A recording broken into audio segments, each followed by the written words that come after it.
afraid there's gonna be another depression. They who? They? Who do we ever mean when we say they? Man, I know says they sayers are all liars. They see it happening all over again. The depression with factories getting shut down, unemployment and higher taxes. No. What do you mean, no? No, it will not happen. You can't know that. There is a lot in this world I do not know. On people, I'm utterly ignorant. On girls, I'm even more than ignorant. But when it comes to money, I'm an expert only. That's why businesses ask me to do their taxes. Now listen, anyone who cries depression, they're frightened and blind. Why should it be different this time? Are you worried about what's going to be? Yes.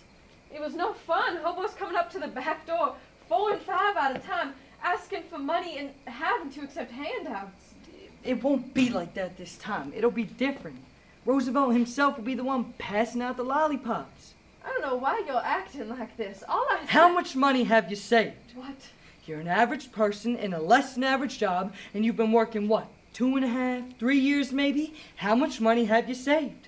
You got nothing to spend it on. You put it all in a savings account and buy bonds to save capitalism. Excuse me, democracy, or a freedom of speech. Yet you're terrified to express yourself. So how much money have you saved? I do know how much money I've saved. That's what bothers me. Money makes me greedy and guilty at the same time.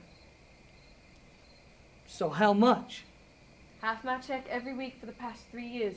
I make $30 a week. So $2,340. A little less, $2,200. Well, multiply that by 120 million people. You're the mathematician. What does it come to? A lot of money that people didn't have before the war, burning a hole in everybody's pockets. Now listen, let me ask you something. How many people have bought war bonds? 85 million people. Now how much money is in the savings banks? $130 billion. People are going to be building and working and spending. The end of financial exhibition. You know what? I'm going to go. I don't even know why I came here. You're not going to be honest with me anyways. Honest about what? Honest about me. Honest about you. Honest about Sally and about Matt. You think I intend to sit here and talk finances and what will happen after the war? Why should there be an after the war? I was being perfectly honest with you. Perfectly honest and perfectly evasive. Perfectly mysterious and perfectly frightened out of your wits.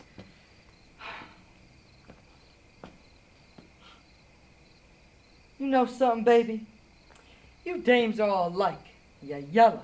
Y'all got a yellow streak a mile wide down the middle of your back. Is that supposed to be Cagney? Oh my goodness, Cagney? Oh dear God, that's still Bogart. You got no sense of flattery now, do you? And we're all yellow.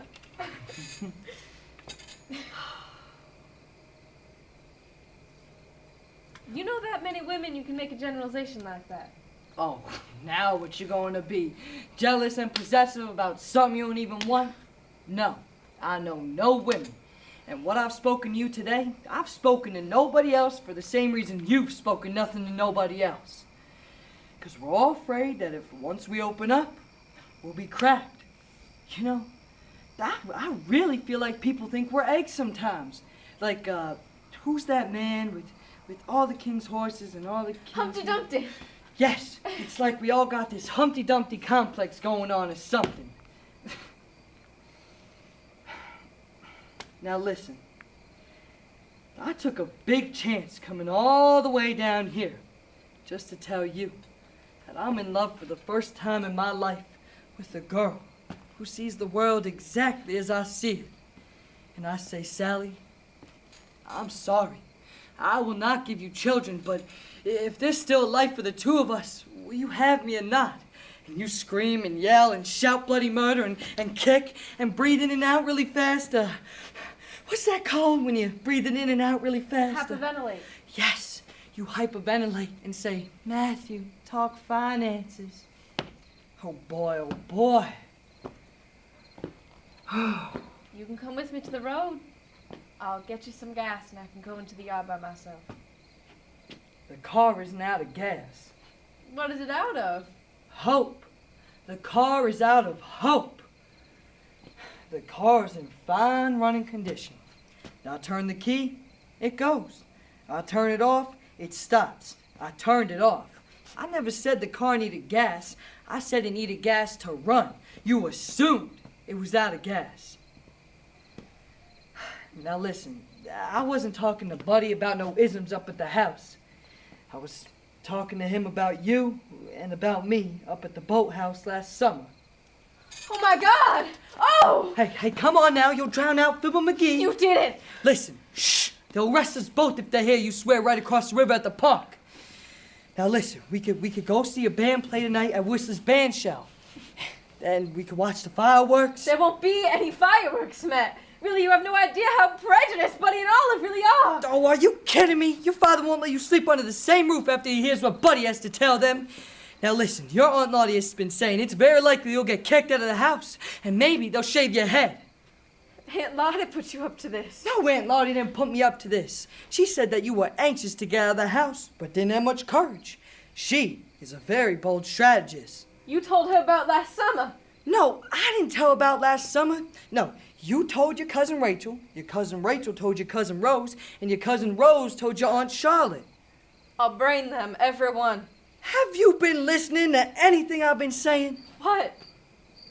Oh, Matt, I told you, put it out of your head. Oh, you're a hard one. You're a real tough one. You know that? I just can't think about it right now. Well, listen, maybe you better. If there was somewhere to go, I'd be out of there, Matt. Well, there's a place in St. Louis, St. Anne's. St. Louis is St. Anne's. You could work there if you want. I mean, they're just crying for help. Too long a drive. Well, it just so happens to be that my apartment is conveniently 4 blocks away. You have room for 3 nurses' aides? I rescind the offer. But, hey, you like St. Louis? Hey, the Browns, you never know. The Cardinals, they're okay. We could go out there and watch a game and see the Cooper brothers. Matt, you can see I don't want you talking like that. I hear you say that, but sometimes it's like I see something different. You're not afraid of me, are you? But in this moment now, are you afraid of me? I have never been afraid of you.